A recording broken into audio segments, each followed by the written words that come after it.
So I'm just going to double check everything. Ooh, do that. Make sure my music isn't too crazy. Okay.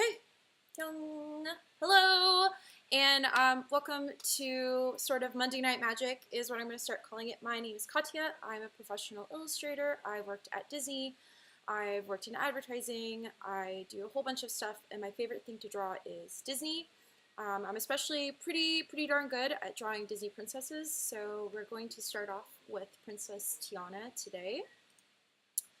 So you could see that I have Tiana already kind of queued up on my iPad.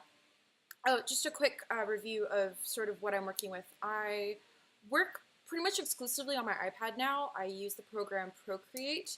I started working on the iPad when I started working at a company called BLT. We did key art, so movie posters is basically what I did, and it was a really intense, really demanding role, and I loved it. And everything we did was on the iPad because it was such a fast, intense process. So I just find it much quicker and easier to use than Photoshop. You have a lot of the same sort of tools at your disposal. I would say it's a little bit more condensed than Photoshop is in that you don't have, for example, a pattern fill button or really complicated. You don't have a magnetic lasso, things like that. You do have a lasso, but it's pretty simple and in its infancy, and you're using an Apple Pencil anyway, so you don't really need a magnetic lasso anyway. But yeah, that's a little bit about what I'm working with and what you guys are looking at. I figured I would slow down a little bit. I'm probably talking super fast. I figured I would go over sort of my process. So this is how all of my images, all of my final work starts. It starts with a sketch. And if you look really closely, you can see that this sketch layer is actually two layers that I had condensed together into one. So I wanted to do Princess Tiana. I wanted to do sort of this dancing, flowy motion. And what I settled on was this pose that you could see here. I'm going to outline it in red with a thicker brush. So you could see her body shape is here.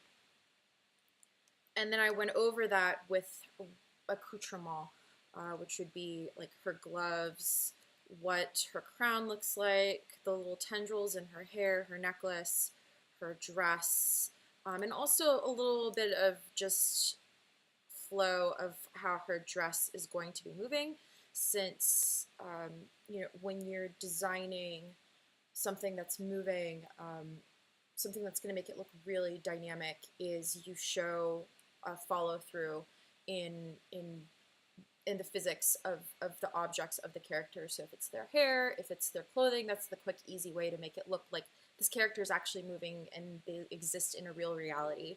So her hips are what's driving this force, and so all of the force of the dress is going to mimic that as well, making sure her feet are grounded and also mimicking that movement. So yeah, that's just a little bit about my early stages of my sketches, and then once I feel pretty good about that, I go in with a cleaned up sketch. The specific brush that I'm using is a modified water brush pen brush in what's it called, in Procreate, and I just really liked the texture of the water brush, but I didn't like the finish of it, so I meddled with it a little bit, took down my opacity, and I started to figure out what some of the more intricate details are of her face and her crown and her tendrils. So what we're going to do right now is we're going to do the line work. You'll notice everything is labeled and layered. When you work professionally, you always run the risk of somebody wanting to look at your file. So it's really good to have what I call hygienics and just good program hygiene, good file hygiene. Make sure that everything's labeled, make sure that everything makes sense, that you're getting rid of layers that you're not working with. And I like to keep the sketch layer in my work just in case somebody needs access to that or they're wondering what I was attempting to do. Maybe they might need to reference it. So yeah, let's start with the line work. So we're gonna go in with a modified brush, and the one that I've been using is, I modified the script brush, and I'm also using that modified script brush to erase. And what I do is I take this sketch layer and I bring down its opacity. And I tend to start off with the face, and I work sort of the front shapes, the front volumes, and I move back. So what I mean by that is I'll start with the nose,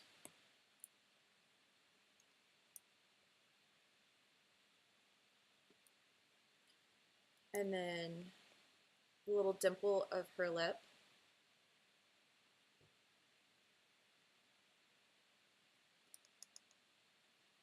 man, you guys don't know how nerve-wracking it is to like draw live and like lecture live until you do it and you're like, oh man, people are watching me, and this is a lot of pressure. And then we're gonna do eyelashes.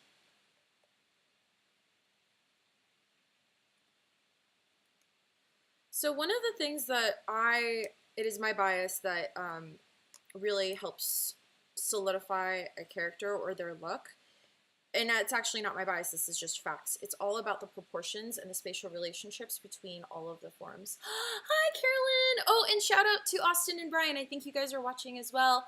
Yay! Carolyn, thank you for checking in, and Austin and Brian and everybody else, everyone on Facebook and all of my friends and new Twitch people. This is a new thing for me, so it's really cool to have people supporting me. I'm sweating, I'm nervous, there's like a lights in my eyes. Cool, thank you guys. But yeah, I cannot stress enough the importance of proportions and spatial relationships between volumes. That is what's going to define somebody's identity, really. And then there's other characteristics such as the way that they did Tiana's eyes. They tended to have like a little crease in like the corners of her eyes. So I don't know if I'm gonna keep it, but I'm gonna experiment with that just because I know that that's something that you see a little bit in the film.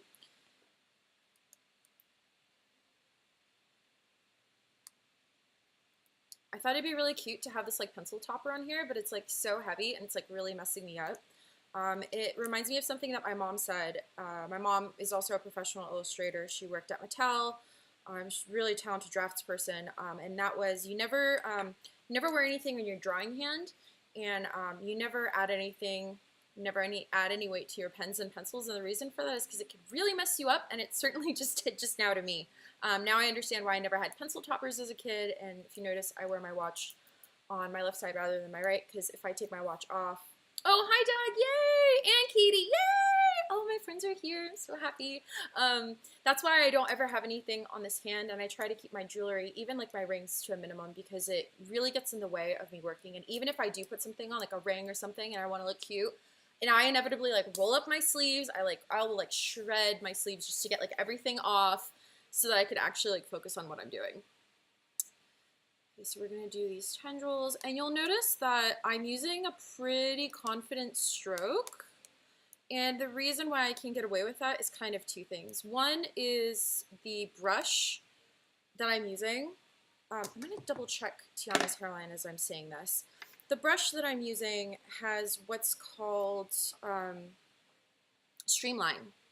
It has just a little bit of, well, a lot of bit of streamline to it. And what streamline does for you in Procreate is it helps to even out your strokes. So there's pluses and minuses to it, right? Because if you do too heavy of a streamline, you could mess yourself up and you're not going to get all the intricacies and the details of your line. But the flip side is if you're doing any sort of inking, any sort of digital illustration like this, where you want it to look nice and clean and crisp, streamline is going to be really great for that, as well as it's really great for lettering as well.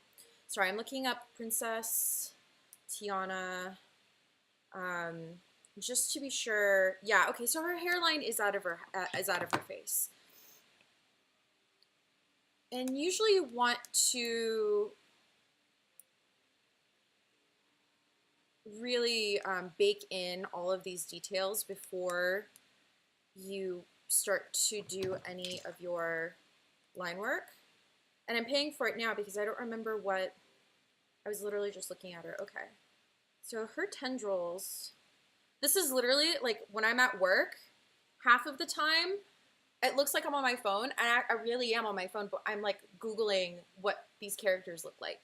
So, especially if you're looking at a character that has very specific intricacies in their design. Oh, I see she's got like a little swirly poo there. And then a lot of people early on will like be afraid to use references and to trace or copy some sort of sneaker or dress or just a really successful design. And I cannot stress enough how foolish it is to do that, because if you don't let yourself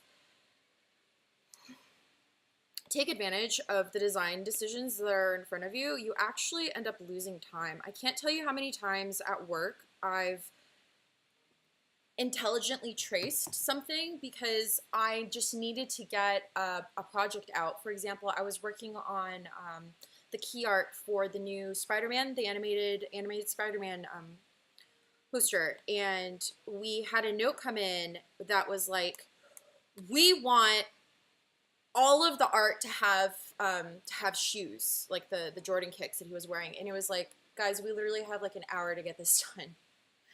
And luckily, some of us got in a little bit early to address this like last minute request. But like, you'll get these last minute sort of drop everything, I need you to change this, and you just have to. I don't know if you guys see this, but I pulled her tendrils away from her face because I was trying to get away from the tangenting.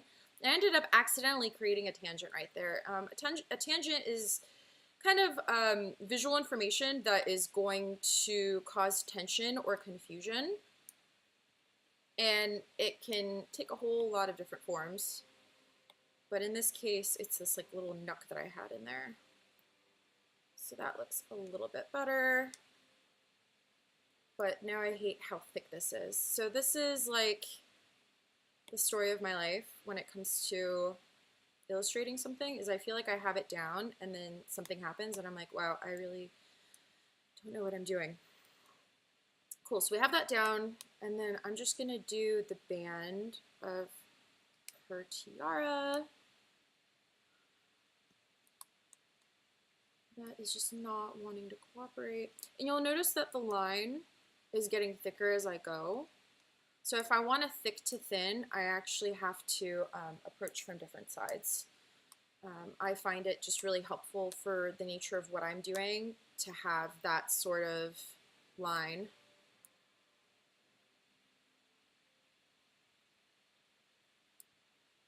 That thick to thin line. Okay. And again, we're just going to keep going back and looking at our references. So actually, Tiana's tiara does not go all the way down like Cinderella's does. It goes like that. And this is actually more of that shape. So you guys remember I was saying I like to move forward and go backward? This is why. It's because you're going to inevitably have to go back and erase. So it's just much easier to call it work backwards, but it's like working away from you, working front to back. And you want to use the information that you're putting down on your art as a way to communicate something. Sorry, I have to like rub my nose, and I feel like that's really rude to do on camera with all these lights in front of me. That's really awkward. The little divots in Tiana's flower crown or leaf crown.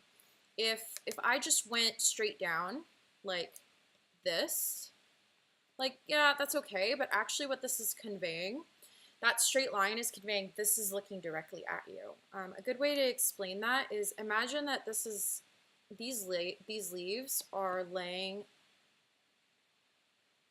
in this shape, right? This is a ball.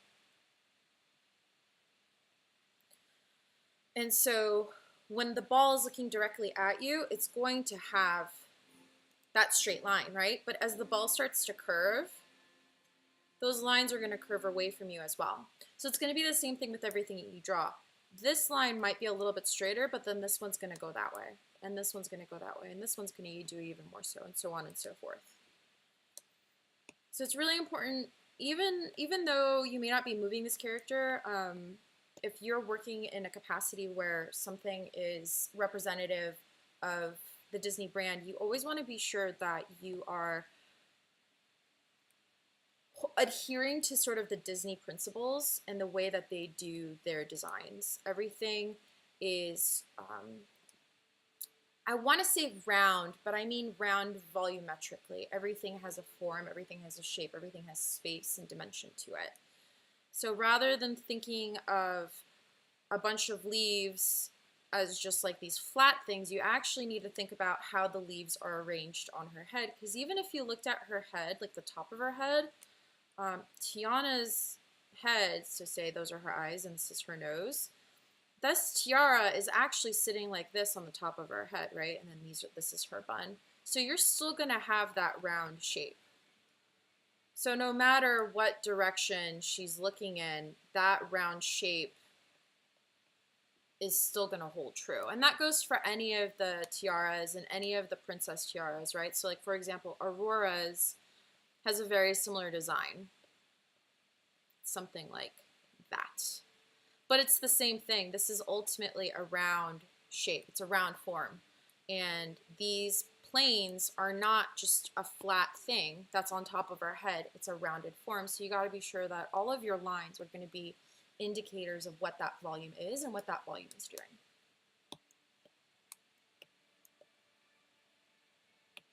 Okay.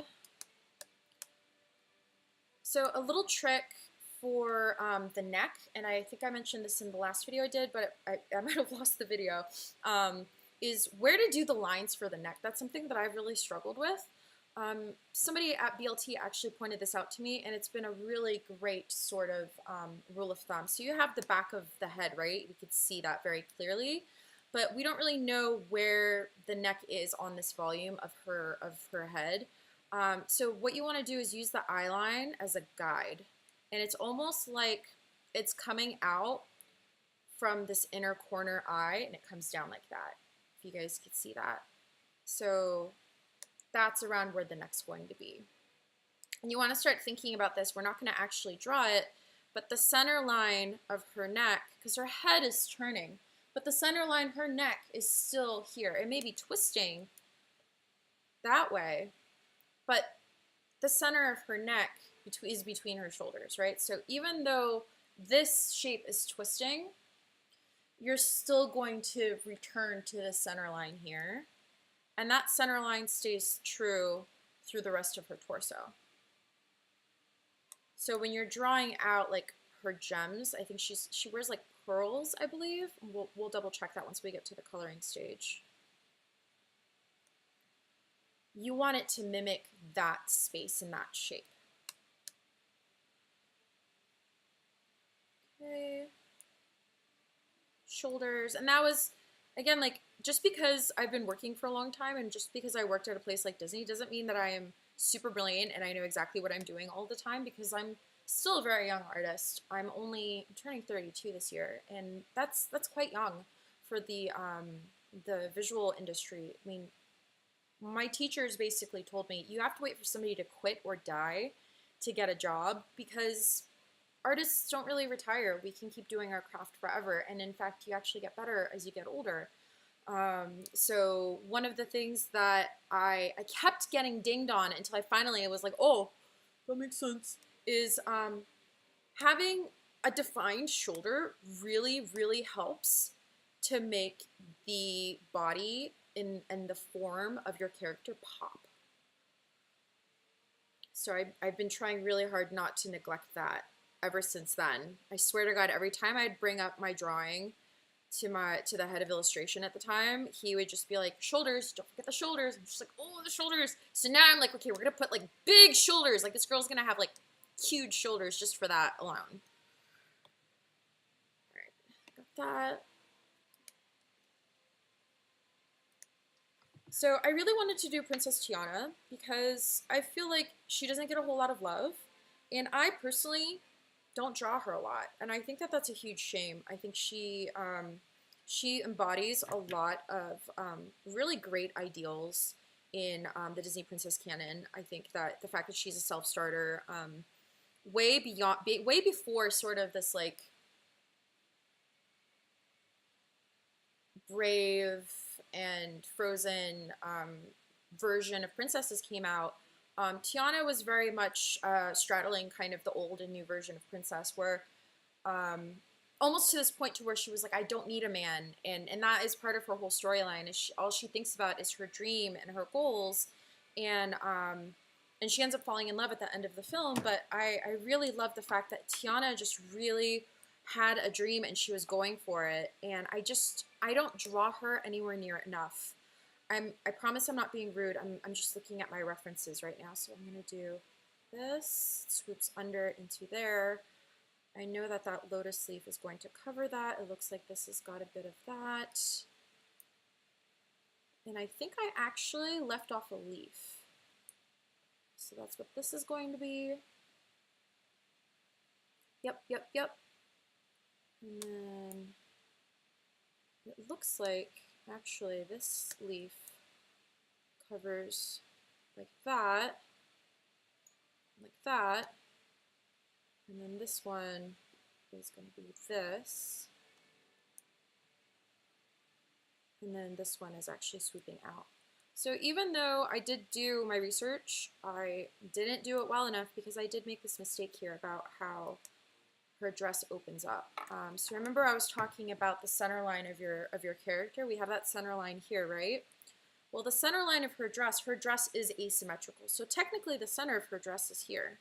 But if you look at Tiana's gown, these leaves fall just left of that line. So actually I'm quite inaccurate here. So we're gonna go back and fix it. I think it's much better to fix it early on than to have to go back and redo everything later. So I'm just gonna really quickly correct that. So if this is the center of her gown, and the flowers here, these three come out like that. This one swoops down like that. This one kind of covers. And then this one's gonna have that follow through that I was talking about earlier, where it's like the character, it's like if you have a ponytail and you're running, your ponytail is gonna move at a different rate, and it's gonna have what we call secondary action. Same thing with my hair. If I turn my head's gonna move and then my hair is gonna move. So it's gonna be the same thing with her gown. That. So it's kind of opening up a little bit. And here's that flower shape. And then I know that we have along this center line, this is the undergown. But more on that in a second. So, and then this leaf is actually coming through from under and like that. Okay, so now I don't want this underleaf to be straight down the center of her body. The reason for that is because she's twirling and she's moving, which means that her hips, let me do this in a different color, her hips are leading the dynamics of the volume of her dress, which actually means that the dress is going to be doing this. So the stiffer top part of her dress is probably going to move with the upper part of her, right? Because it's like a molded form, but this bottom part is not. So this center line here is going to look a little bit more like that.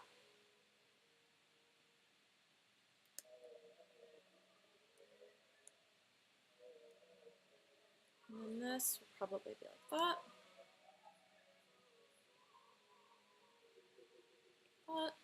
And then she does have sort of an underdress.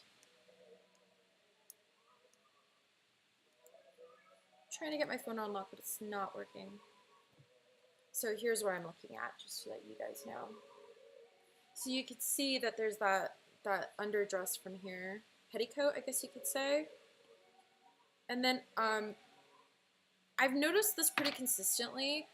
Disney really likes to have at least one shoe pointing, and the reason for that is they really like to have grounded illustrations. They like to have grounded forms. Even if you have a character that's jumping up in the air, there's still, like, say somebody's picked their knees up, right, and they're jumping, their hands up in the air, and they're like, yay, I love life.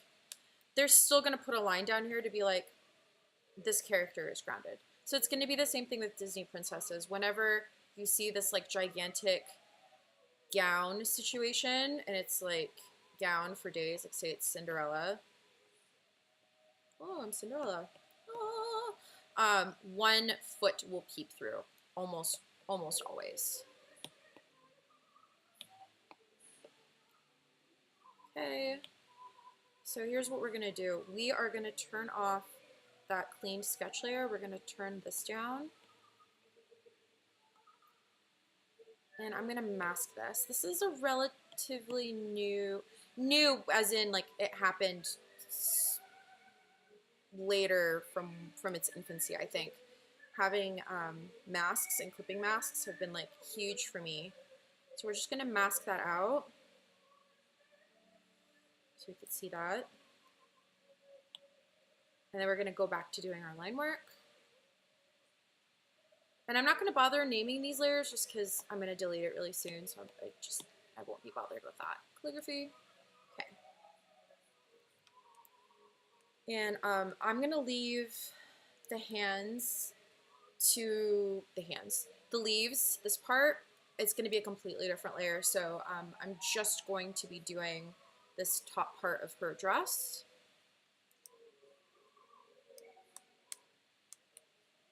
Let's do that.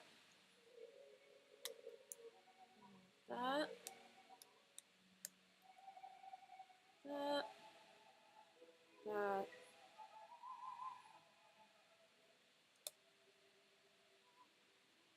So you'll notice that I'm doing my lines from the tips out, and that's just because of the way that the brush is. The brush is getting thicker towards the end. So I like to put it under whatever. I like to make the line thicker as it goes under something.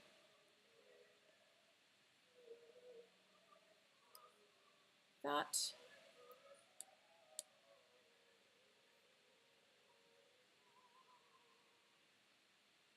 This is why we use masks. Okay, because I'm looking at this red thing and I'm like, that's not right. So this was the indicator for the center line of her dress, but that is useless information. We are not using that, so we're gonna actually delete that. We're gonna go back into this mask and bring it back because it looks like we need it. Yeah, okay. I had a moment, I was like, what just happened? Okay, there we go. Brilliant, beautiful. Go back into the line work.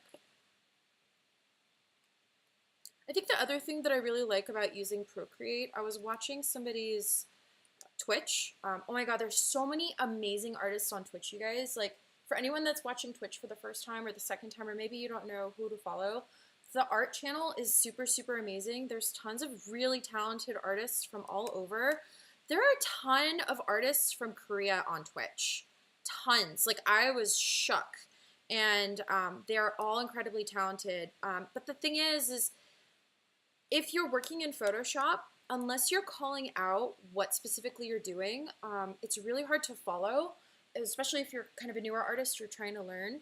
So I would highly recommend asking, like if you are in those channels and you're watching these people work, I would ask them like questions because like they're really helpful. Like one of the Korean artists I was following, he was so friendly and he was being so patient with me because I had like a bazillion questions and I was like, hey, what are the brushes that you're using? And it was pretty cool. He responded and so did a lot of his fans because there was like 200 of us watching. And it was really fun to have that automatic response. Whereas maybe a YouTube video, you're not going to have that sort of feedback. But anyway, I really like using Procreate because you can actually see all of the tools that I'm using and I'm not aggressively, quickly switching back and forth between my brushes or certain tools. I'm not copy pasting. I'm not using a command that maybe people aren't as familiar with. I feel like drawing with Procreate on Twitch and lecturing, which is something that I really love to do, is a little bit more helpful than just watching somebody draw off of Photoshop. So you'll notice I'm having a bit of a struggle here because I don't want to run a line through this because that's going to create a tangent. And I want it to come under these leaves. So I think what I'm going to do is sort of an S-curve. There we go. And then I can create sort of that shape to indicate that the dress is going behind. And then we'll do the shoe. Oh my God, what is this song? So I don't know if you guys can hear the music. It's mostly for my sanity because I'm lonely. I'm at home all day by myself. So I'm always listening to music, and that is an ugly foot. But since I'm going to be streaming everything and then putting it on YouTube, I really wanted to be sure that I wouldn't get dinged for using somebody else's music. Oh, and that's the other thing that's really cool about Twitch. Like, listening to other people's music is, like, really fun and rewarding. Because I just, like, end up listening to whatever they're listening to, and I'm like, oh, I really like that, and I Shazam it, and then that becomes my new favorite song. But you can't do that if you're pushing stuff to YouTube, because YouTube's, like, cracking down on IP rights and, like, music rights, so I'm listening to, like, classical music, and it literally was playing clown music. Oh God, what is this?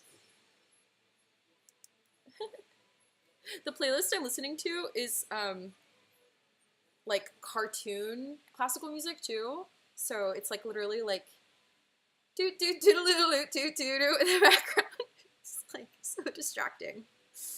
Okay, so we're gonna merge those layers. So basically what I did is because I knew that I was gonna be going behind these leaves right here, it was just easier for me to put that on a different layer and then erase where I needed to, and then merge the layers together. It's just a faster way to work. All right, cool. So we've worked that out. We're gonna get rid of these 2 layers and put this clean sketch back on. And then we're gonna do, let's see.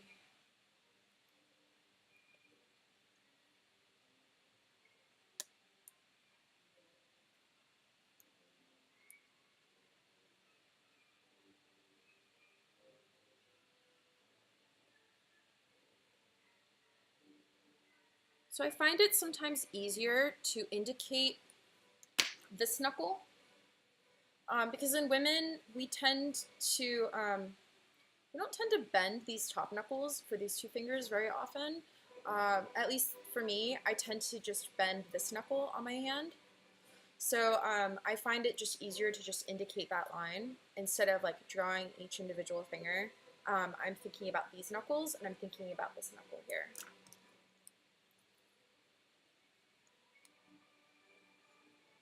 And then boom, boom. Tiana does wear gloves. Did you know, in addition to sort of knowing how to draw well, a Disney animator has to know a whole lot more stuff than that. They have to have a really good understanding of physics, timing, and other stuff too, like fashion. If you're designing a character, you have to have an understanding how it moves, how it fits, how it drapes, how certain fabrics are thicker or heavier than others. Other things too, like did you know that if you are wearing a ballroom dress and it is strapless or there are no sleeves, then you would wear the full length glove. But if you are wearing sleeves on yours, your glove would be lower. And if you are wearing like anything that kind of goes below the elbow, you would have either no gloves or a very, very short glove. Fun fact. I don't remember where I learned that from. Okay, so what is going to see? Okay, so that here, that. So a pretty good rule of thumb is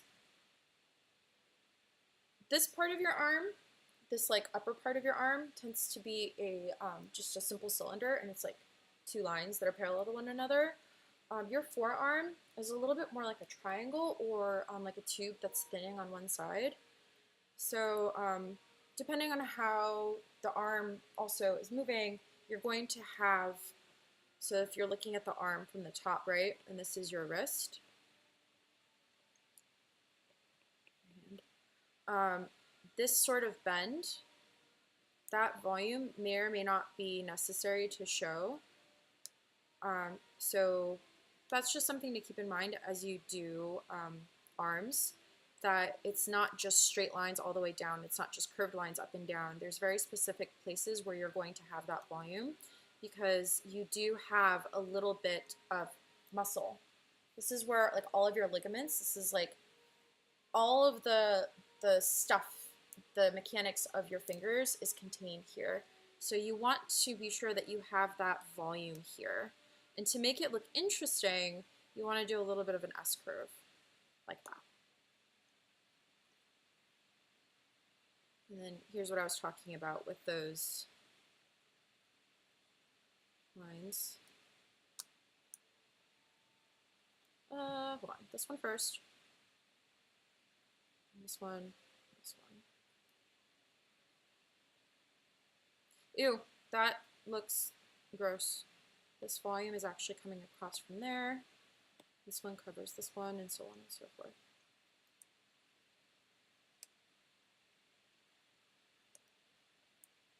You see how jaggedy these lines are? Like, that's not a cute look. And we'll clean that up later, but you really want to be sure that you're taking time to like look at your shapes and make sure that everything looks interesting and nothing's running into one another. Like so.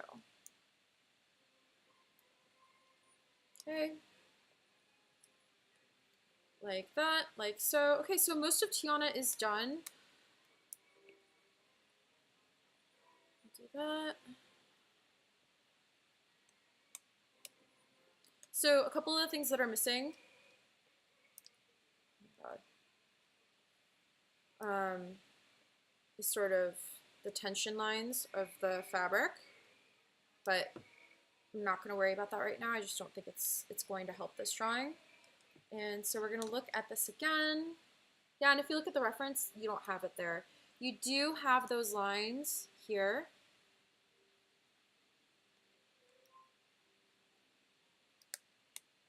In these petals.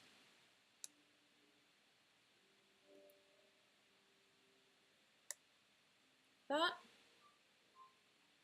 And you do have them here, which I think is really lovely. So you got to think about why you're putting certain lines in. Don't just be putting lines in just because it's like, oh, this is cool and I have space to take up. It's like, no, what is this line telling you about how this dress is moving and how it fits on the form? So if you really are looking at these lines, you could see that this line would curve all the way up to her waist. So these lines are more than just an ornamentation. I'm putting them in so that it tells you a little bit about what's going on in that fabric and how it's moving. The structure, essentially. Actually, don't need that, so we're going to do just a few more. That. Cool. Oh my God, you guys, my nose. So itchy. For a graphic designer like me that draws like chicken scratch, this is really awesome to hear your explanations about anatomy and shapes. Oh, I'm so happy! Yeah, I think that at the end of the day, everything that we draw as humans, we're trying to convey information. If you look at even just something as simple as letter forms, you're conveying something with the letter A. You're conveying something with the way that you draw your B, right? If you write in all capitals or lowercase, that's information. And that information is a volumetric shape that was decided upon thousands of years ago by somebody, back when we were doing pictograms or when we were doing just notches in clay. Certain notches meant something. I think a really great holdover of that you could see in kanji hangul.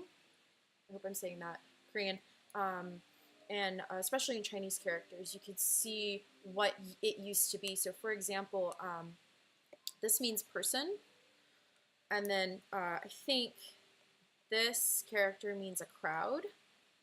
So it's really just important to think about every form that you use. It has a purpose, it has a shape, and it may seem like chaos, but there's absolute structure and information that is being conveyed to you. There's logic in the madness, so to speak. Great, brilliant, good. Okay, so now we're gonna do this leaf. Madness, and what I'm going to do is I'm just straight up looking at the reference that I have in front of me. So I draw it out as a circle, and then she has these she has 1, 2 leaves coming out, but then she has this really cute little branch. Not branch, vine? I think that's a vine. So actually, let's do the vine first. Something like that would be really lovely. Yeah. And then off of this are 2 leaves. Like that. And then these leaves are actually, so they all come from the center point, which is the flower, which is 3 in front, 3 behind. That's the way that DCP, Disney Consumer Products, likes to do it. So we're going to follow that same structure, like that. And there's 4 leaves. One's peeking out here, one's back here, this one is in front, and then this one, right? And then we're going to take that down and then ink that.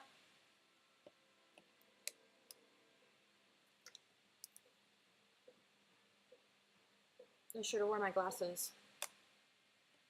Okay, that. So again, you'll notice I'm working from the front, going backwards.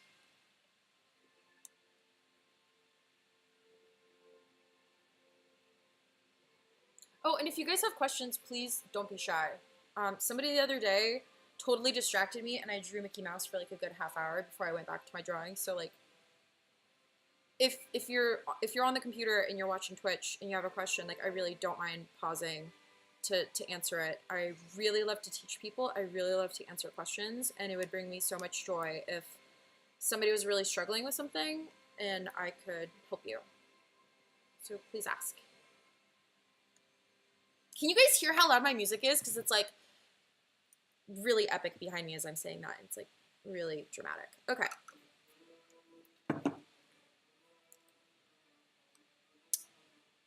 These leaves, we always start with the front one. Oh my god, you guys, it's literally like presidential debate music going on behind me. Do do do do do do do do. What is happening? This is supposed to be cartoon music. I'm not feeling the Abraham Lincoln vibes right now. Did you guys know that Abraham Lincoln had depression? I had no idea.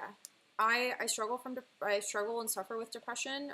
So I think it's really cool to hear that somebody as awe-inspiring and amazing as Lincoln struggled with something like that and was able to accomplish great things in the face of something that could really bring you down.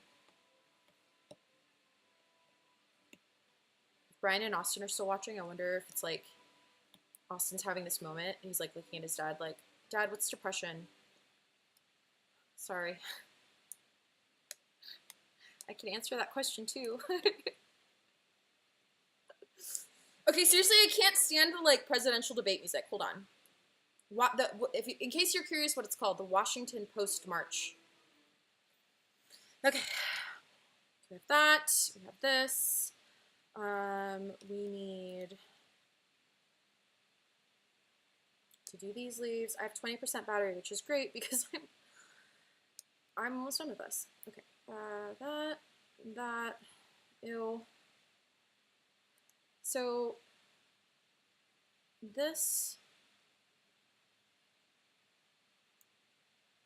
we'll have it come out of this here. That. Okay.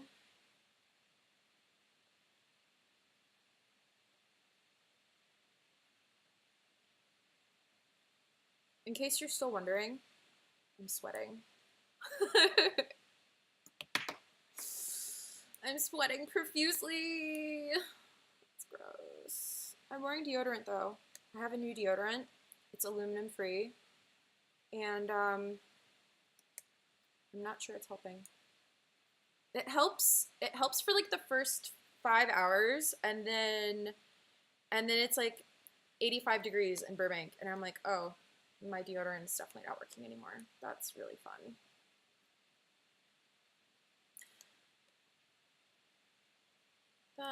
So you'll notice that I'm using the lighter line. The line is thinner here at the top of this bend, and it's thicker here as it's passing under another form. Again, that's just a way to show information. Now that I'm thinking about it, it's actually not going to matter because of the way that I'm going to probably do the line work after this, but this is just good practice. If you are doing sort of a single line pass, it's a good way to indicate form and spatial relationships without having to do the second line pass, which is what I'm going to do later on top of all of this.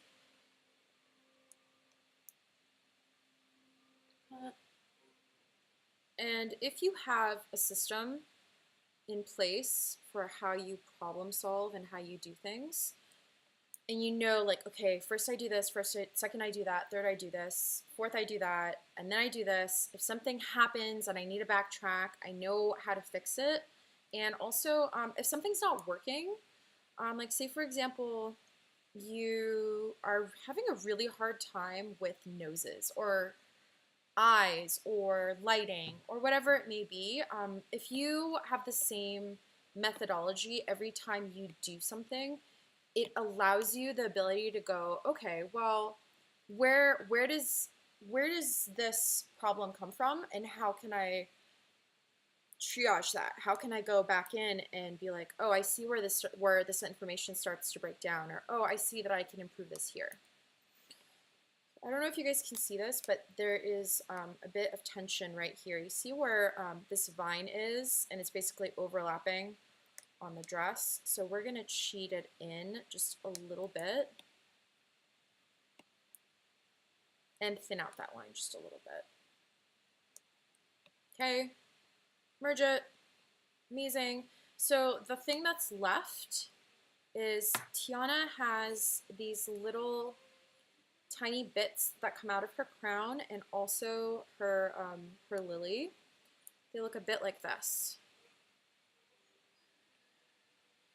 And I'm actually not going to draw that in the line work.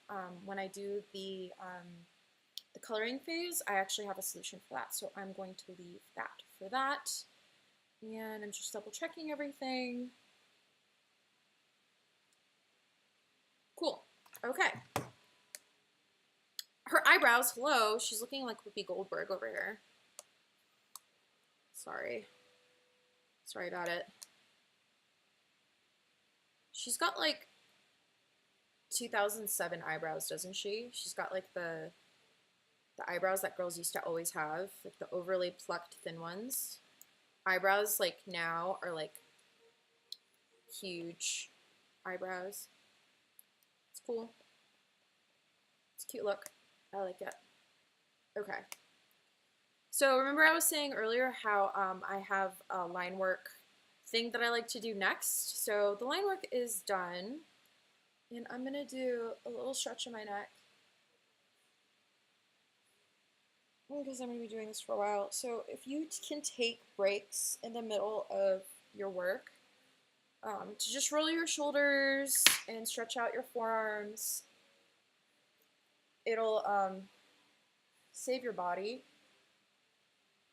when I was at Scopely, we used to have ergo and for ergonomics because one of our developers had carpal tunnel really bad, like had to get surgery, was pretty much had to stop doing his job period because of it. And so we would just get up at 4 o'clock every day and like stretch and do everything. I like to do those things whenever I feel it start to set in even a little bit. Because once you get in the groove, you don't want to move. And I just lost like an hour just doing the line work. And I know I'm going to be doing coloring next. So it's just much easier to take care of yourself then than kind of be all achy afterwards. So one quick thing before I move on, I'm just going to look at my artwork. Another trick that a lot of artists like to use is they'll look at their artwork upside down. And the reason for that is you've been looking at one specific way for a really long time. This allows you to look at the flow, you can look at the composition, make sure everything's making sense. So I'm seeing right off the bat, the way that Tiana's hair is sticking out here, I'm not wild about it, so I'm just going to bring it in a little bit.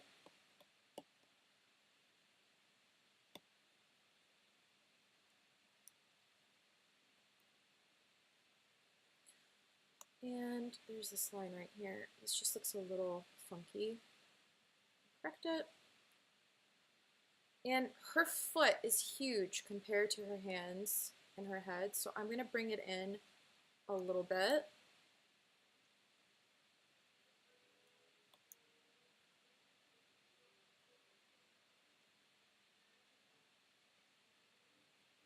And there's one other thing that's I just caught and it's driving me crazy. And this is, I think, the other reason why I like to take a moment and stretch. I have that break. My eyes have a break from what I'm looking at, and I could be objective about my work. The volume in her wrists, in her elbows are different. You see that? So this volume right here is a little bit bigger than this volume here.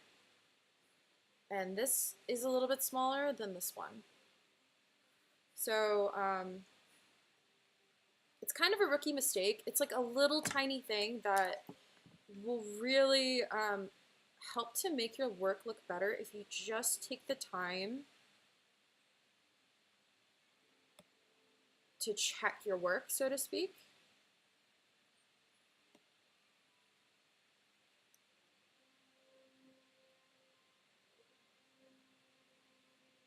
I'm going to lower this line just a little bit. And it's totally, I know there's a child watching. It's totally a pixel jerking thing. Like you're just like jerking it back and forth. But it makes a huge difference in your art if you are mindful and aware of these little things that can make your stuff look much better. And ew, that looks awful, so we're going to get rid of that. And just have this come in completely. Okay. Cool. Okay, now we're going to move on to the next part, and that next part is, I call it fat line. I've gotten into this thing lately where I like to outline my work, my line work.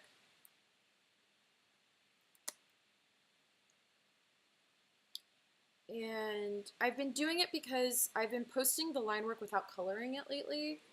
So this is a really good way to make your line work look really lovely without having to color it. And part of it is an aesthetics choice. Oh my god, before Tuna is playing in the background. Part of it is just, it looks good. I like how it looks. And part of it is also, it's conveying information. It's also sort of an aesthetic that you would see in Art Nouveau, which I love. And so you'll notice I'm not perfectly just doing the outside. I'm also doing these overlapping edges where her dress, the bodice of her dress, kind of is coming up off of her chest. it's not skin tight on her. And I want to be able to convey that.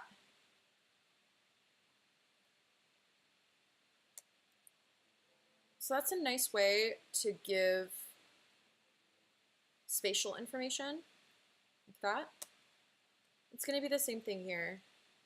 This dress is already kind of, it has this thick line, right? It's a little bit harder when you have a really long line though, okay? So the outside of this dress has it. Here's where it really starts to come in play. This vine is on top of the dress, like that.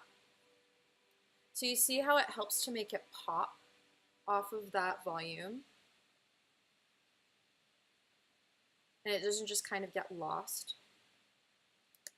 You see that? And then doing this upper line, I'm gonna end up merging these layers together. Doing this like top line also helps me catch maybe little mistakes that I've made in my design, like maybe a line that I had missed or somewhere where I really just want it to stand out more.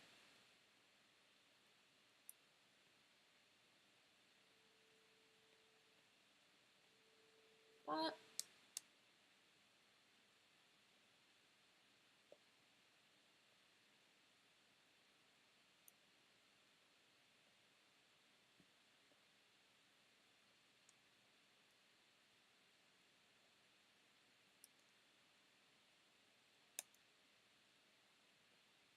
now that I think about it, it's got that sort of coloring book vibe when you do that.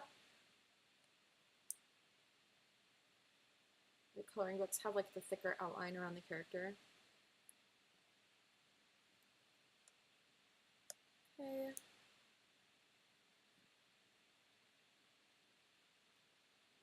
I'll do it for her hair, but it's gonna get thinner as it gets closer to the face. Then you have to like really look at it and be like, okay, am I using this intelligently or is it getting in the way of my design? So that's the other thing too. Is it helping or hurting? And I actually think that this original line work that I did was a little too thick. So again, this isn't just another way to kind of double back, make sure that your line work is looking nice and clean, that's making sense.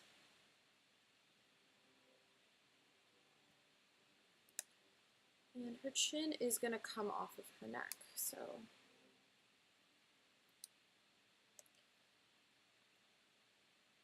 And you'll notice I made it just a little bit thinner right here.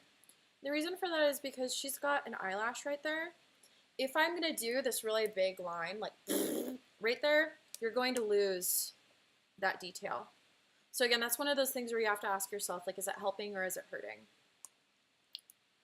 We might just do a thicker line at the bottom of that one. Oh God, I could hear my dog upstairs. Stinky! Stinky, do you want to say hello to the internet? Alki! Nope, she doesn't. Oh, she does! Stinky, come here. Come here, mommy. Can you do up, up? Up, up, up? Up, up, up, up, up, up. Yeah!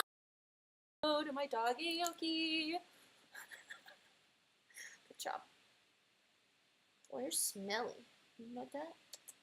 Okay, I'm gonna put you down because mommy has to work. Bye, Stinky. Okay. Do this line here.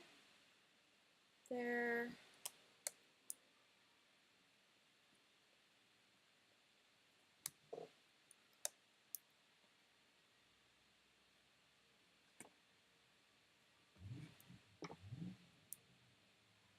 That.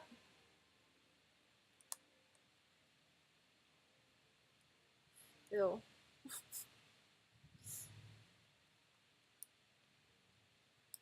I think the thing that I love about working with the iPad is it's very intuitive. So if you want to move your canvas around and you want to scale it at the same time, you can do that pretty quickly on On the computer, some people may not find that as intuitive, or some people may not use it at all, and especially if you're using a Wacom, can't really move your Wacom around a lot, your Cintiq. So the iPad's nice because you could like move it, you can redirect it, you can do whatever you want with it, and it'll do it. And yeah, just sharing. Okay, we're gonna do the leaves.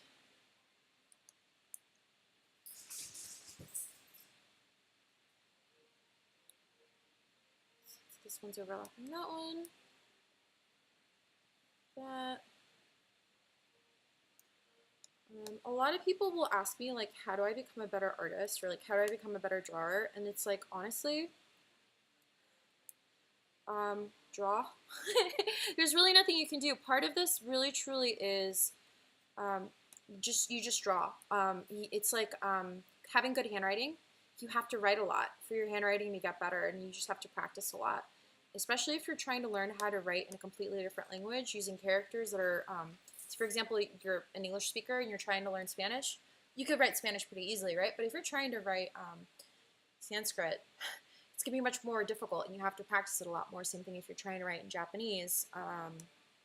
So if you're trying to become a better draftsperson or a better artist, a lot of it really is mileage. You just have to draw a lot. Your muscles are basically learning, and it comes to you naturally how to move a certain way. And even if you're a very good, talented artist and you move to the Cintiq, you might actually find it really awkward and cumbersome because you are so used to drawing on paper or on a canvas, right? So you're like this, or you're hunched over, but then you move to a Cintiq and it's a very different setup, and one hand is on the keyboard, one hand is here. You don't have that instant feedback of paper. It could be really jarring, and it just takes practice to get better at that and to get more comfortable. So anybody that's watching that wants to know how I can do it so easily, or is maybe thinking that, the answer is that a lot of practice, and I pretty much didn't do anything else my entire life. I didn't do sports really. I didn't have other hobbies. I did a lot of hiking, and I made dresses for my dolls, and that was it. Like, art has been my whole life. I've been doing it my whole life, and I think my friends that, like, for example, are really good runners, I'm just now getting into running. It's like I can't compare myself to them because they've been running their whole lives. So it makes absolutely no sense to beat myself up if I'm not good at something that they're great at because they've been doing it their whole lives. So anyone that's maybe going through the same thing, or maybe you're feeling frustrated and you feel like you're not making any progress, or maybe you want to pick up drawing and you're super intimidated, don't be. It really is just a matter of mileage. It's all that it is. Like, all that drawing is straight line, curved line, S shape, in a variety of different formats and a variety of different, like, directions. So if you could draw a straight line in every direction, you can draw a curved line in every direction. If you can draw an S curve in every direction, you know what I mean? So it's the same thing. And I think tracing has its merits in that I personally, for example, when I worked at Pincraft and I was making pins for Disney, enamel pins, I would sometimes just get art from Disney parks or studio, or like whoever it is that needed that enamel pin, and it would go one of two ways. Either they would say, "Hey Katya, we really want a Dory, a Finding Nemo, Finding Dory pin, and these are exactly the body shapes that we want her in." Basically, I just have to trace it and make it ready for the factory to use. Well, the way that I do that is I just trace it and I get it ready for the factory in a program called Illustrator. But just tracing it in Illustrator, I learn so much about that character, about some of the design choices that went into it. So if you're really curious about a design, or if you're really curious about the way somebody does something, it's worth tracing their art just to see, like, ooh, like, I wonder how this shape feels.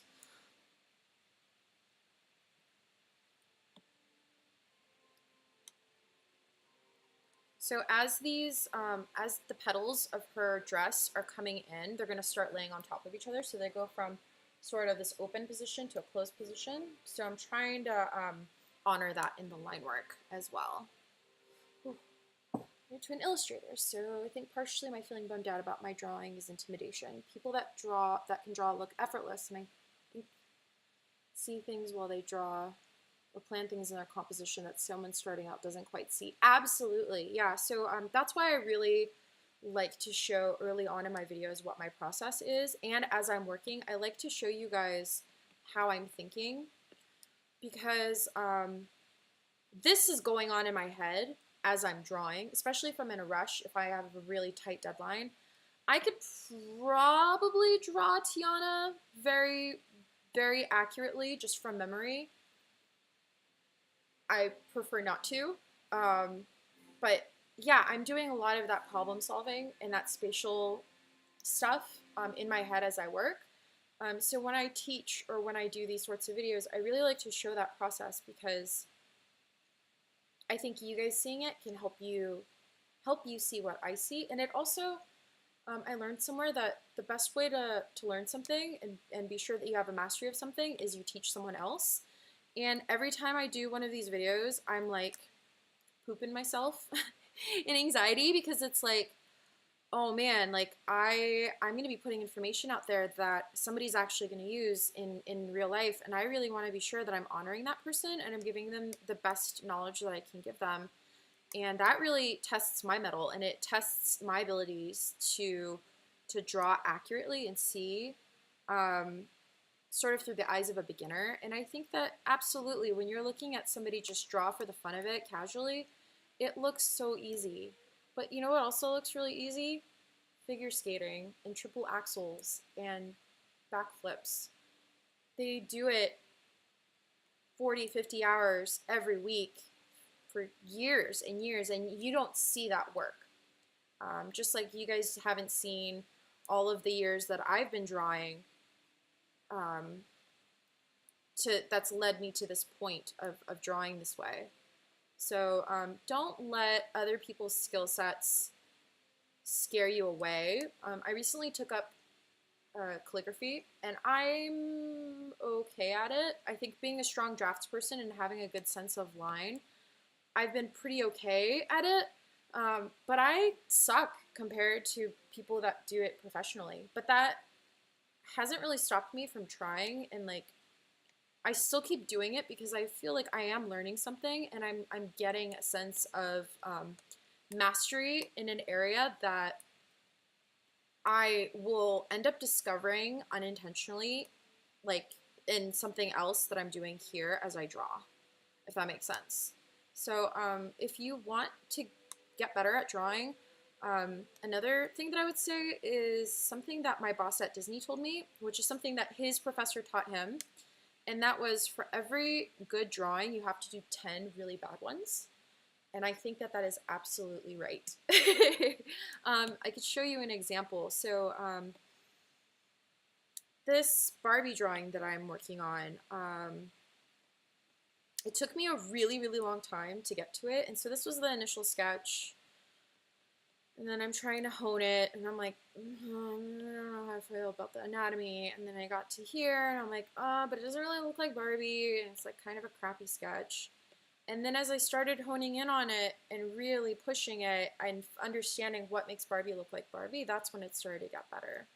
So just be kind to yourself and remember it's a process. And every time you draw a dog, you draw it a little bit better every time. A dog, many dogs, whatever, it doesn't matter. Every time you practice it, your brain understands it better. I think the other misconception that people have is that drawing is all about like the execution of it, and I think that's because a lot of you guys see what I'm doing now, which is kind of like the tracing and the polishing and making it look good.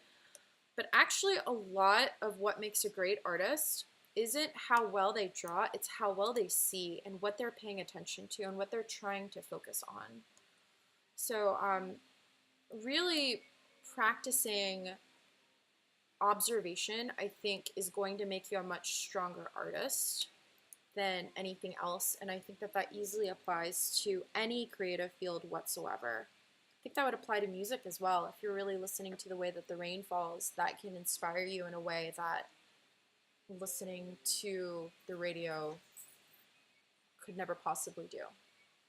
So, thoughts, deep thoughts. Foot.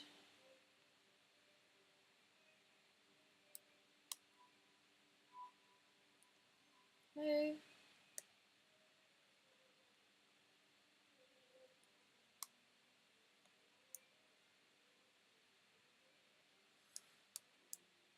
I personally find this part really boring, which is why I hated doing it my whole career. But finishing your work is important. I'm a concept artist. I really like doing loose, airy, effervescent drawings. And I like doing sort of this Mary Blair vibe. That is my aesthetic. And as a result, my stuff doesn't get brought to line. It doesn't get brought to finish. Even when I do line work, I'm like so tired of it already that I don't want to color it. So I know it may look effortless to you guys, but like I'm really struggling to like focus because I really just want to like stop drawing this and draw something else because I'm already sick of it and I need it. You know, so having the stamina to keep looking at your work is also really hard and challenging. Cool, so we're done with that. Feeling pretty good about it. There's a little stuff going on there. And then we're just gonna merge, oh God, merge those two together. And just take a look, see if we have any issues. I like how this line is looking. That.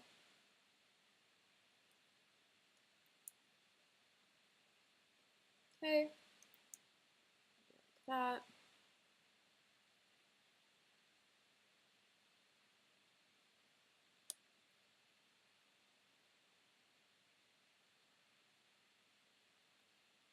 Cool. Making this just a little bit more. All right. Here's another reason why I like to do this. I'm super lazy. I hate coloring. I find it really laborious, and I try to find shortcuts in all of my work because that is the nature of the industry that I'm usually in.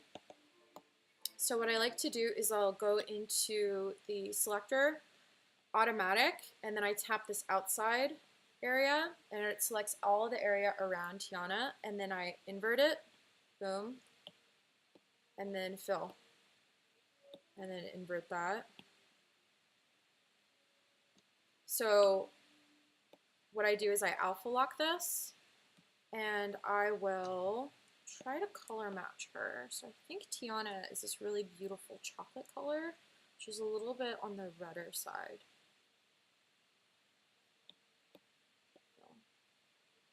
There we go. And now everything that I do on top of this is going to be a clip mask into that big fill layer. And you want to be sure, again, you want to have good hygiene, dress. And there's 3 layers of the dress, so we're going to do 3 layers of the dress as well. Dress mid, and dress.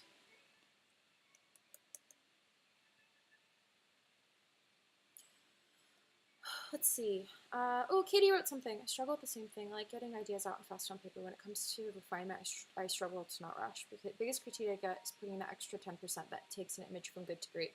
Yes. I can't tell you how often I get crap for not polishing my work. But you know what? If you want people to take you seriously, you have to do it. So I have nothing helpful or interesting to say on that subject. Ugh. All right. I think Tiana is more of this limey color. Lime like the color, limey like the color, not limey like reddish. Yellowy. But it's mint. It's like it's a very confusing color. Hold on. And then I like to use the original script brush and then just like blow it out just to see. Ew, that is like so not the right color. It kind of hurts. Nope.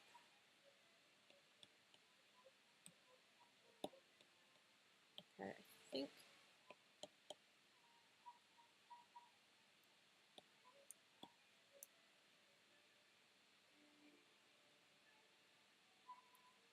It's a little bit desaturated. There we go. Clip mask, clip this in, clip this in. Cool. And that bottom layer, this is the top. I really like my colors to be like more saturated than that. There we go. So that's the top. Clear. What I'm going to do is I'm going to pick from the colors that I normally use, because on my Instagram I like it all to look cohesive. So if I could retain the same colors, I will, but it looks like that's just not going to be an option for me. So we're going to pull from that green, we're going to shift it, and it looks more like a cream. Yep, cool. So clear.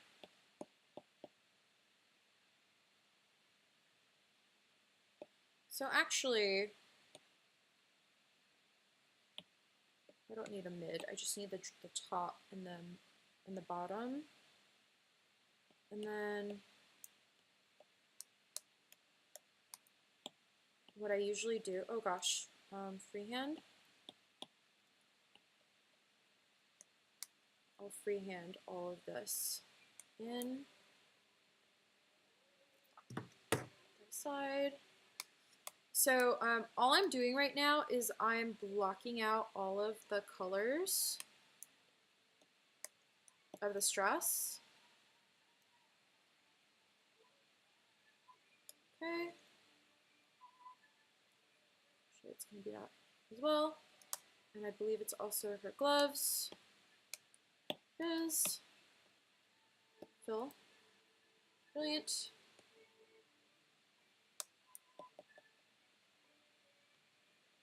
Smaller. So the goal is to get your flat colors down first. You aren't noodling anything. You aren't doing the tone of anything. You just want to get your basic colors down.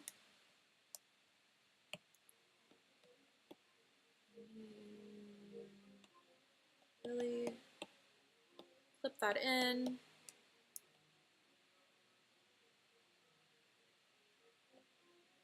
And I find this, oh, actually, I think this is going to be the crown as well.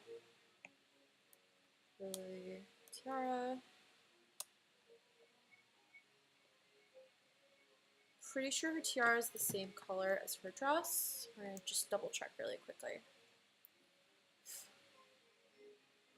Yes. And her shoes are the same color as, get rid of this. Her shoes are the same color as the top part of her dress. So we're going to clear that. And we're just going to put it on the same layer as the dress. And the reason why I do that is I don't really need to separate the shoes from the top part of the dress, and I like to keep as few extra layers as possible, because if you make your file really big, you're going to have a slow computer if you're working with like 5 bazillion different layers. And it's going to be the same thing with the iPad. So I have just the regular iPad. I don't have an iPad Pro. Like my iPad is just like the standard little baby one. And it can only handle so many layers at a time. And I think part of it is laziness. Like I don't want to keep skipping back and forth as well, to be truthful, honest. And then I think I want to say, oh my god, my nose is so itchy. I wonder if I have allergies. Okay, her necklace is like that greenish color. But we'll actually put it in with the lily and the tiara. Sort of my logic here is like the lily, the tiara, and the necklace are all the same color yellow, so I'm just going to keep them all on the same layer. Does this feel a little too green to anybody else? Because it's feeling a little too green to me. Lock, fill, alpha lock, fill. Much better. Okay, that was driving me bananas. Okay, so Tiana's got black hair. I don't like doing pure black. The reason for that is because it sucks the life out of your drawing. And when I worked at Pincraft, it would be the same thing. We would have black, but then for certain pieces, you wanted to use like a colder black or a warmer black. So for Tiana, we're going to go with this like really, really, really dark brown. And I basically call it like 5% black. And it just feels better, it looks better. And it becomes important when you do stuff like hair. So you can't really tell the difference. It's like black on black, but it will make a difference once we start doing highlights and using opacity, blending modes and blending layers on top of it. It will shine through and you'll be like, oh, that's why we do that.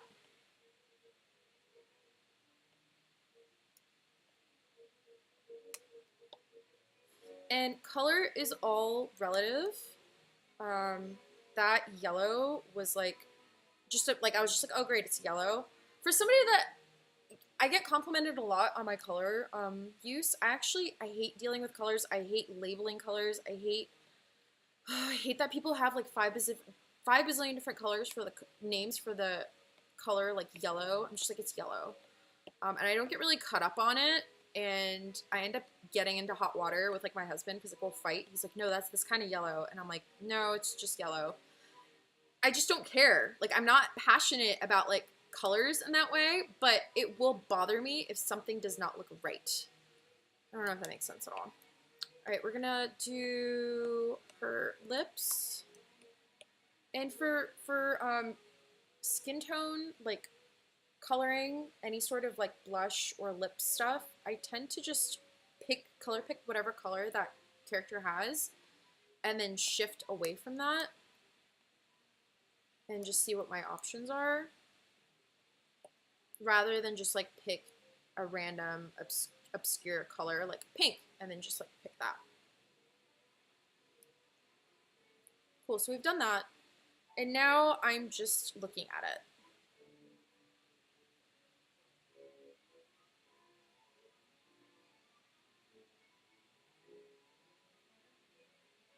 So here's what's going on in my head. I know that this lily is like a bluish, greenish situation. Oops. So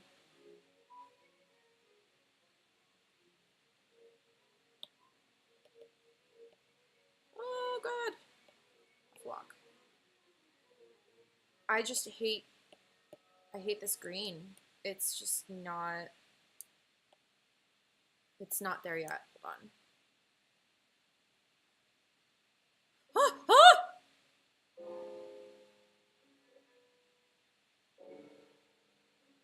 Ah! Okay. I feel much better about that. And then this, we're going to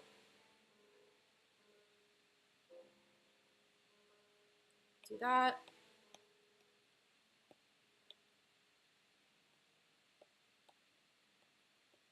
There we go. It's feeling much better. Okay. Rename, call this leaves.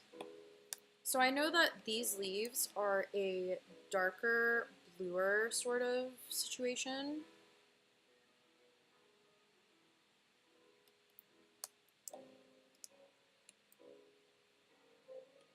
So what I'm doing is I'm picking that color, like the color that I know it's moving towards,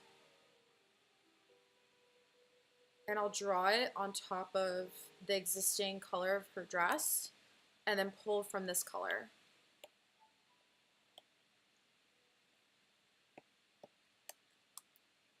So that way it feels like it's part of the same color family.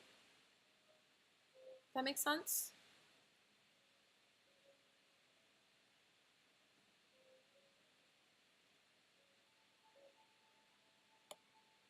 Don't ask me to name this color because I'm literally going to tell you it's green.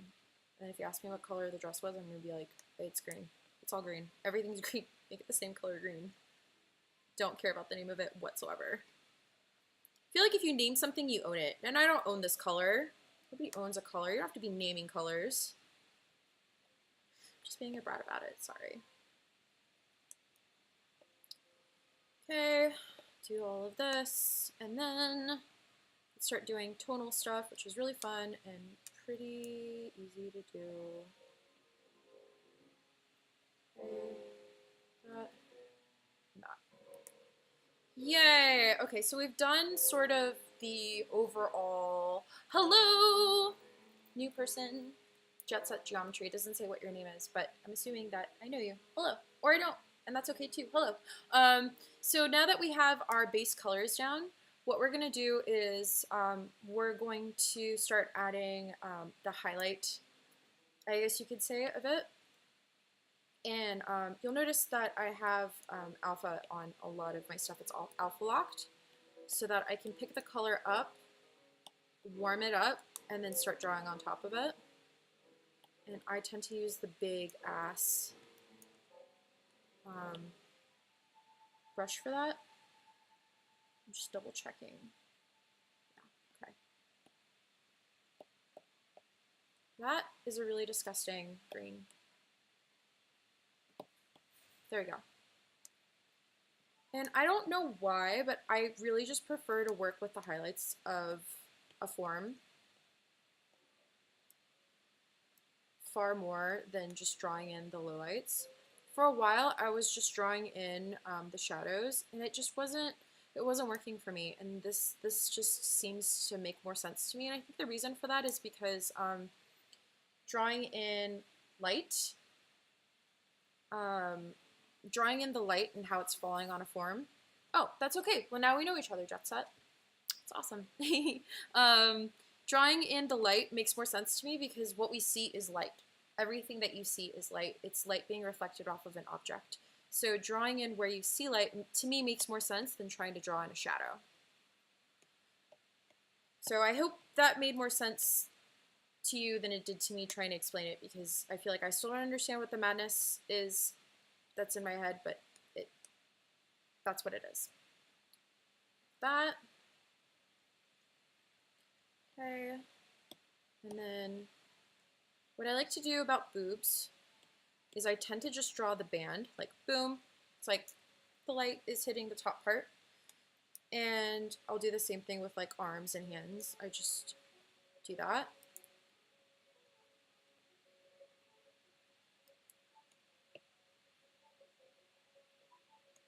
There's some like really intense piano noodling going on behind me, and I'm like living for it right now. Okay, like that. Oops, wrong color. Okay. And then even though her shoes are in the dark, I still like adding just a little bit of a highlight to it.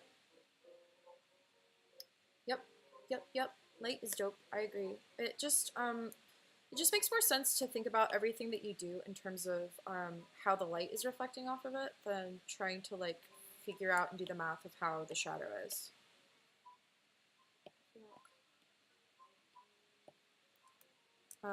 Contrary-wise, sometimes if I have a shape that's under another shape, in my head it makes more sense to do the shadow of it,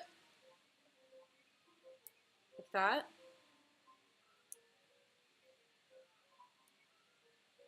Because so much is reliant upon how the shadow of this particular form is falling on it. So that does happen as well, where I like really have to think about like how all of these shapes are interacting with one another. But then here, I'll darken all of this out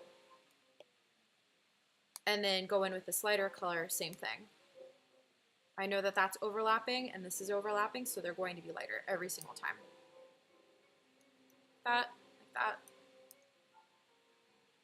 And then usually like smaller things, I'll just like have it all be light, since it's it's heavily outlined. There's a lot of information. It's already kind of a darker tone. So if you have like a ton of information squeezed into a really small spot, if you make it all dark, you're going to lose a lot of that information and it's going to become distracting. So it's like this really delicate balance of making stuff visually make sense. Contrary-wise, I got that from Alice in Wonderland. I feel like I talk like an old person because all I watch is like old vintage cartoons. Okay, we're gonna do her dress.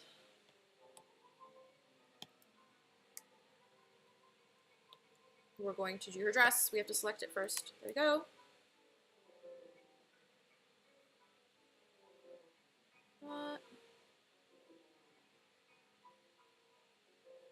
And I think what I want to do is wherever it's under the like lily pad leaves, I'm going to leave that bit of a shadow. But then I want that underskirt to stay that darker yellow color.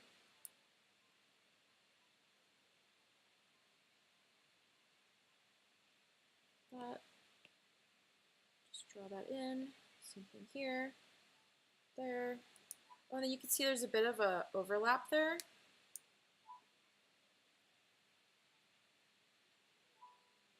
And we'll do it in these indents as well. That. Okay. Put that through there, and that, and that. Brilliant. Brilliant, done, goodbye. We're gonna do the same thing for these parts. Oh, oops. Boob band. And then the lily. It's over here. And then the lilies we're basically gonna treat the same way, right? Because it's a band of, it's a form, it's a volume that's gonna be going across her head. And so there's going to be that highlight, kind of like on my knuckles, there's a bit of a highlight there. So it's gonna be the same thing.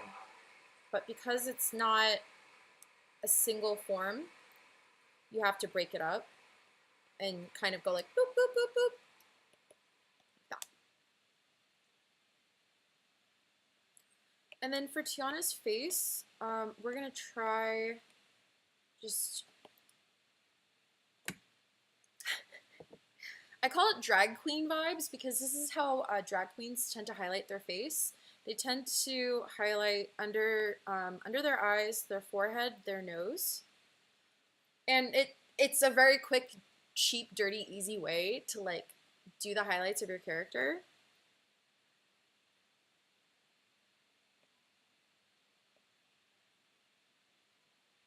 You see that? And then we're gonna do the tops of the shoulders. So depending on the fabric and how it sits on her body, we're going to highlight the skin next to the gloves a different way, right? So if we wanted to show that the gloves are pulling in just a little bit, we would actually stop the highlight right there, just to show that the skin is going in under the glove. Would you say? This makes me feel emotionally empty. Wait, hold on. I mostly watch trashy reality TV, so not only do I feel like a young person, I look like a young hottie too. Oh, that's funny. Yeah, I don't have time for trash TV, but when I do watch trash TV, I just cry. No, that's not true. I was really into Mob Wives because Big Ange was just like such a personality, and she had like such a good heart. So even though it was totally trash TV, like I'm really into trash TV that like matters. Or like RuPaul's Drag Race certainly doesn't count as trash TV, but it fits within that like reality TV sort of genre. And I'm into it. I dig it. I feel like sometimes I just, oh my god, Mob Wives, you have to watch Mob Wives. I don't watch The Bachelor. Nope. I literally, I watch documentaries, I watch black and white films, and I watch vintage cartoons. Like literally, all my friends are like, "Oh, like, does everyone want to go see like Avengers Endgame?" And I'm like, "No, but I really want to go see Apollo 11 again," which is like the documentary on like the moon landing. I think I'm just an old fart. Oh no, go to bed. It's 11 p.m. I know. Thank you so much for watching and staying up with me. I love you. I'll be here, and then I'm going to keep archiving all of my stuff on YouTube. So if you guys need to go for whatever reason, please don't leave me. But if you have to leave, I totally understand. And you could just catch it on YouTube later. So thank you for watching. I'm missing out. Something tells me I'm not missing out, because I feel like everybody just like talks about it on like the internet afterwards. So I feel like if I don't watch like any of that stuff, people are going to be talking about it anyways, so whatever. Okay, we're going to do this sort of goldenrod color behind her. And I like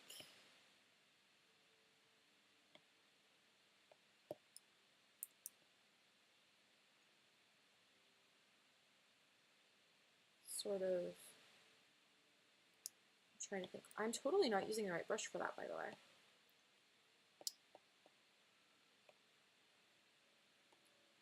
So if you look at the concept art, there's this really great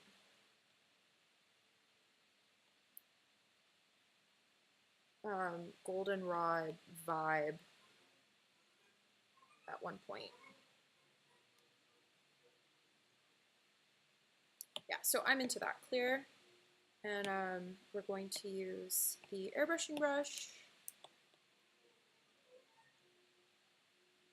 And the reason why we're doing this is because I would like to get some highlights going, and you can't really do highlights against bright yellow. It's just not going to happen.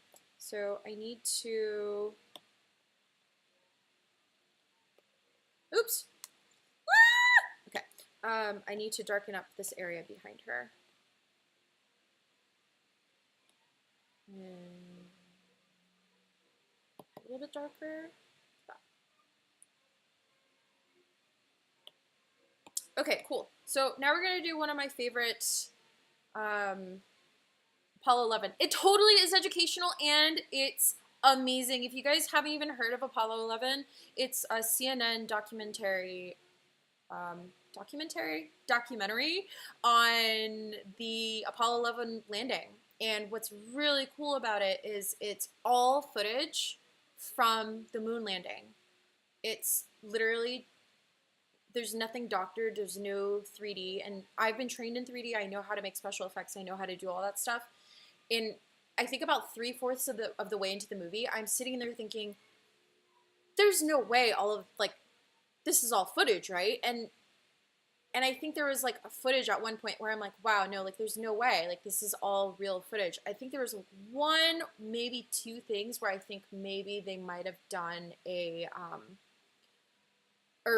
reimagineering of one specific shot, and it's when the spacecraft is really high up in the air, and I don't think there's any great footage, like high-res definition footage of that particular moment.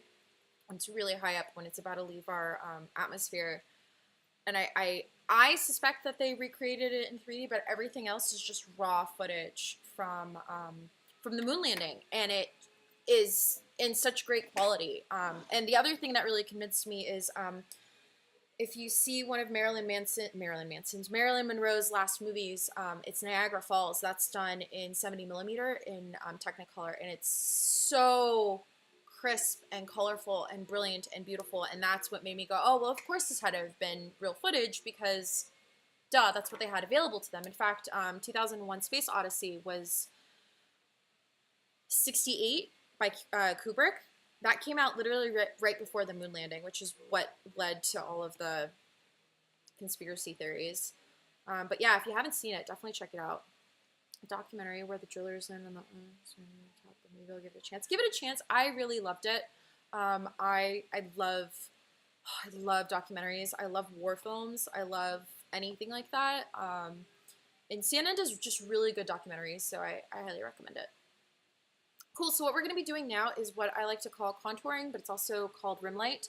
This is a technique that I picked up when I was at BLT doing key art for, I think the particular film that I was working on was Wonder Park, and also the new DreamWorks film, Abominable, the big fuzzy white thing, Abominable. Anyway, rim light is big and it's huge, and it makes your stuff really pop. And you want to do it above the line work, like that. And you'll see that this is like a really bluish green, so we're going to make it a little bit more green. We're going to take down the sides just a little bit. And I like to pull the same color.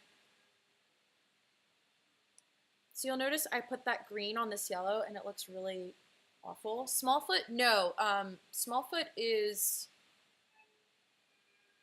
Blue Sky Films. I'm talking about Abominable. I don't think there's any trailers out yet. But if you go to the movie theater, some of them have like this, it's literally like a Yeti face with like fur coming out of it. It's cute. I've seen some of the, I guess dailies might be the best word to put to name it. I've seen some of the footage from it, and it looks cute. Okay, so we're pulling from pretty much whatever color that we're doing the rim light for.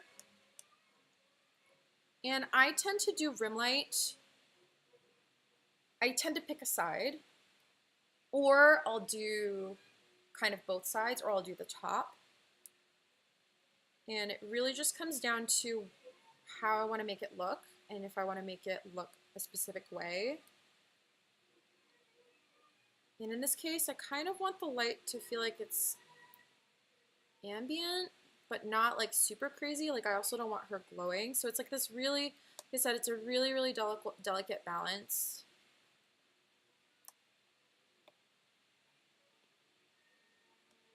And then sometimes I'll use my airbrush to experiment or tone something down. So yeah, I think what I'm gonna do is I'm gonna have the light come from this direction for the most part.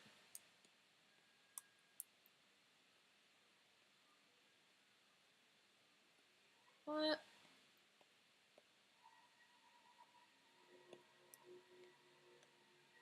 and then her skin.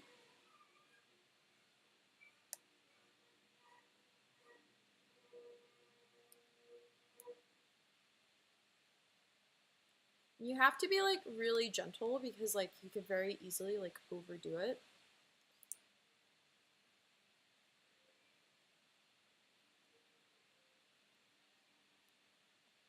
So remember earlier I said I like to keep the blacks not a true black. The reason for that is because I tend to go back in with this highlighting. I'm trying to make this like a really rich. Wow, so I didn't end up with any color in that. Oh, no, I did. So I want this to be like a reddish black.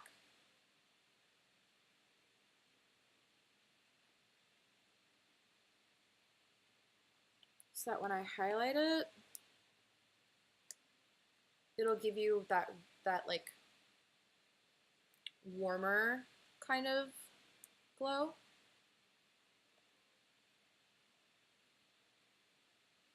That.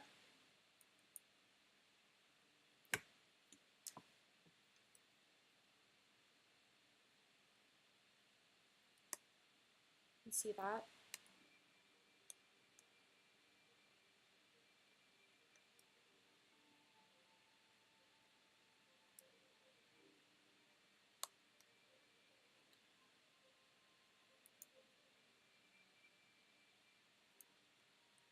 So like really look at it.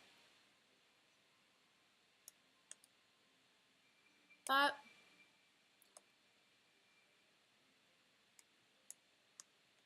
And then I like to do like a little bit of like that lip gloss vibe, but without getting too crazy. That. And then, so I'm using a pretty gentle hand when I'm going on her skin because I don't want it to get super blown out. But I'm going pretty hard on her gloves because the fabric is going to be that sort of satiny vibe. And so it's going to give you that really nice glowy sheen. So again, everything that you do, everything that you put into your illustration, it's information. You're telling people something about what they're looking at.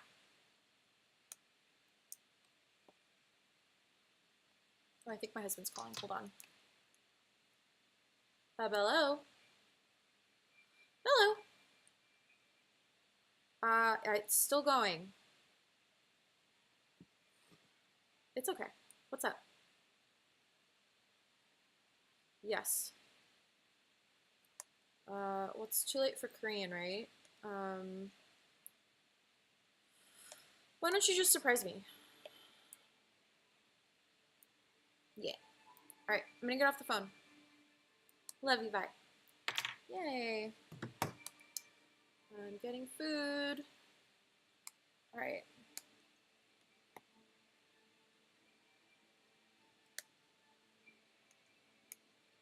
Now, I think for the lower petals of her leaves, I'm not going to do this highlighting because I want it to have that really soft organza texture.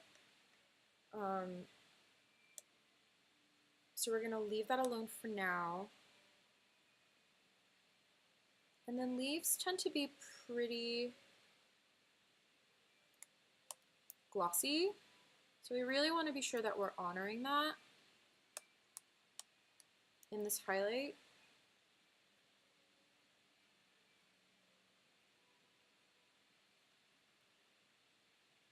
And the highlight again is helping pull apart that form. Now, you don't really see this in the Disney film, but in the DCP, the Disney Consumer Products version of Princess Tiana, she has these really beautiful tendrils coming out in layering across her dress. So I'm actually going to put on a different layer. And we're going to try a different color mode. We do color dodge. See how I feel about that. Maybe do yellow. It doesn't matter. And so basically these tendrils are something like this. I actually had to do a Princess Tiana enamel pin, and Disney Consumer Products really wanted this version of her dress, and oh my god, it was such a pain because there's like so many of these like sparkly poo petals in there. It was just a small nightmare. So let's see how I feel about that. Verdict, I hate it. So actually what we're gonna do is this. We're gonna go back to this pen and we're gonna do screen at 50%.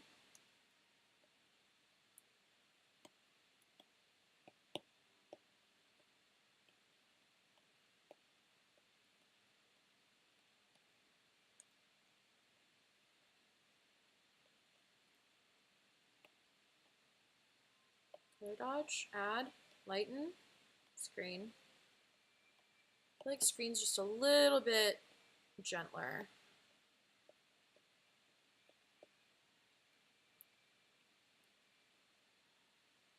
I hate it. Now I have to take like a real good look at it. Yeah, okay. So what's actually happening here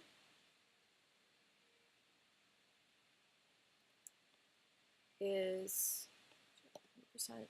So these tendrils,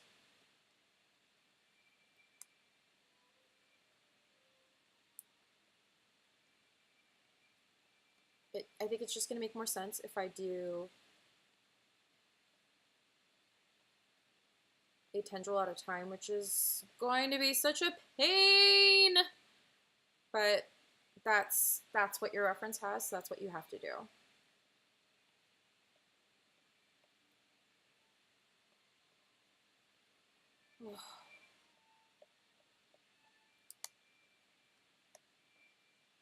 Thankfully, it's only this top layer of her dress, but still, I hate it. I hate doing this sort of stuff. It like drives me batty because it's like minutia.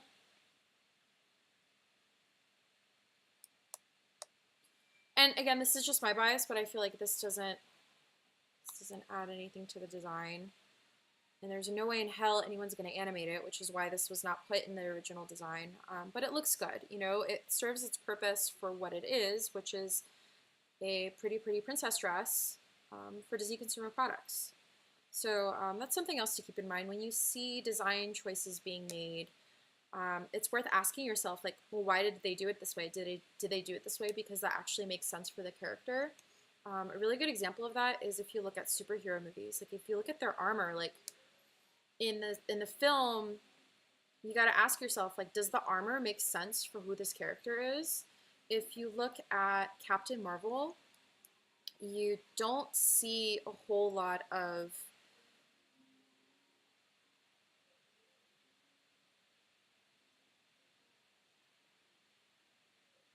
practical design choices in Captain Marvel's outfit, but that's because she's like an outer space person and we don't know what their technology is, this, that, and the other, right? But if you look at somebody like Captain America, he has a sort of Kevlar vibe, but even Captain America's costume has kind of turned into this ambiguous, sort of like cool looking, like superhero design.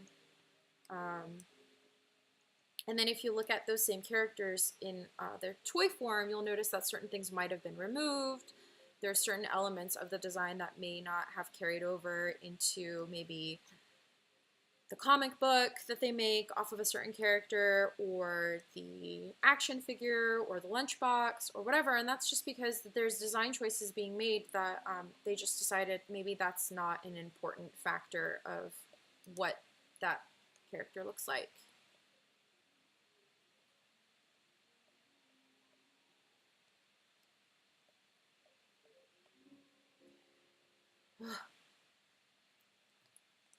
And now that we've done that, now we get to go back and do my favorite part, which is Sparkly Poo.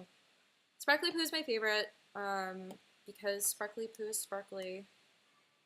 And it's literally just making stuff sparkly.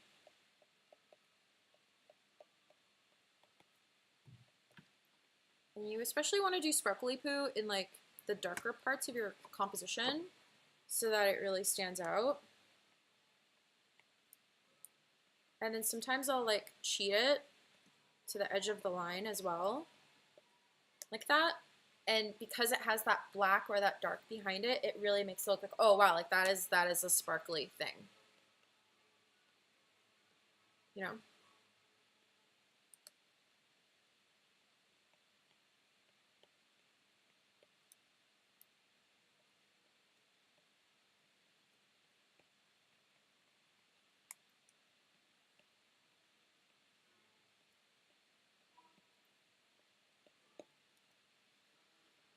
I am sweating so much.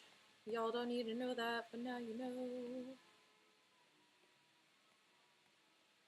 I feel like singing about it makes me feel better.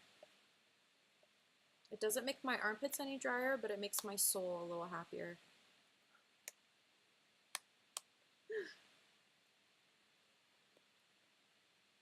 Okay.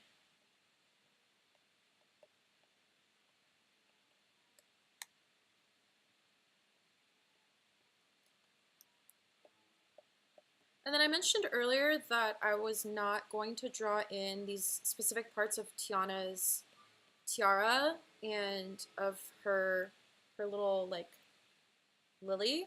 And the reason for that is because we're actually gonna draw them with the light pen. Like that. And I just think it makes it look that much more radiant and powerful and interesting to look at if we do that.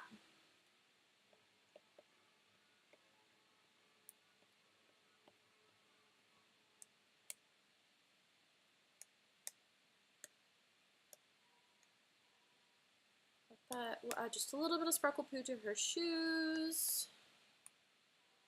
And then I really want to give this dress of hers the like organza vibes. So what we're gonna do is, I don't know if color is gonna work. We're gonna use this like water pen that I have and just draw it in. Just a different textured brush.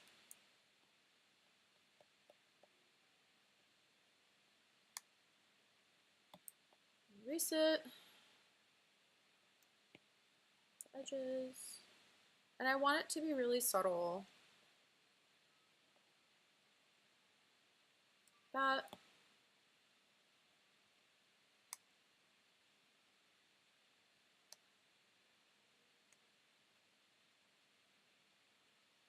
And then I feel like her hair is just still a little too dark for me. So we're gonna pull from her skin tone and darken it a little bit. And just soften and lighten the hair just a little bit with this textured brush. That.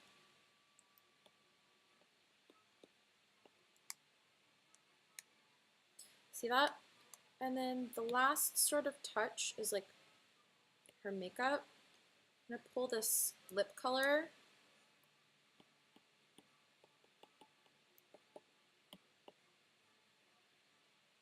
Yeah, okay.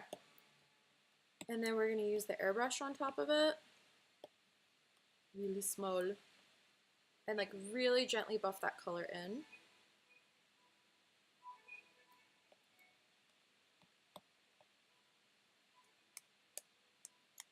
And I tend to put that color that I put on cheeks, like I'll put it on their chin, I'll put it on their forehead, literally like in the bridge of their nose. Like I literally like do their makeup the way that I do my own.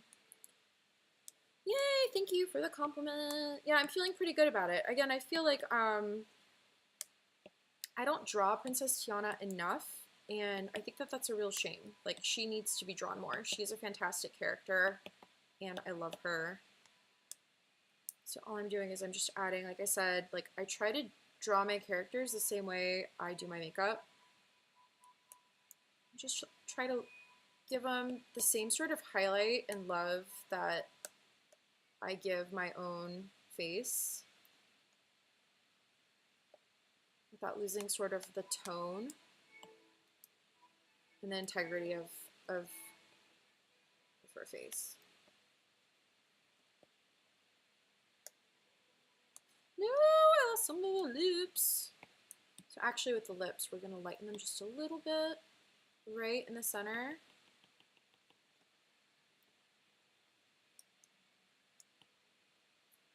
And then darken them a little bit at the corners. You see that? And just get rid of that, and this, and that, and this. Clear.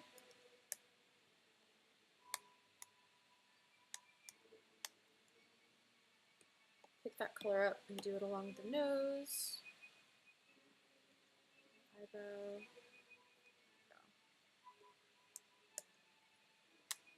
And then I feel like because we have that light information across her chest, right? We're gonna do just a little bit of it here. See that? So, like it pulls out just a little bit.